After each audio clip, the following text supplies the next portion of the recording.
Arga, anak yatim piatu asal Kutai Kartanegara lantaran kedua orang tuanya meninggal akibat COVID-19, kini berkesempatan untuk melakukan video call dengan Presiden Joko Widodo. Arga melakukan video call dengan Jokowi melalui telepon genggam milik Bupati Kutai Kartanegara Edi Darmansyah.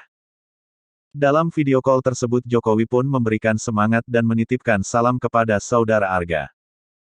Jokowi juga menanyakan perihal keadaan Arga dan saudaranya yang pada saat ini masih terpapar COVID-19. Kakak dan adik juga kena COVID ya, terus gimana kondisinya? Tanya Jokowi dalam video call-nya bersama Arga, yang dikutip dari tayangan video di kanal YouTube Kompas TV, Kamis tanggal 29 Juli tahun 2021. Arga pun menjawab bahwa kondisinya dan saudaranya sudah sehat. Tak lupa Jokowi juga memberikan ucapkan bela sungkawa agar Arga dan saudara bisa tabah dan kuat menghadapi musibah ini. Semoga ayah dan ibu mendapatkan tempat yang terbaik di sisi Allah SWT dan semoga Arga diberikan ketabahan, ucap Jokowi. Selain itu Jokowi juga memberikan bantuan kepada Arga uang senilai 25 juta rupiah.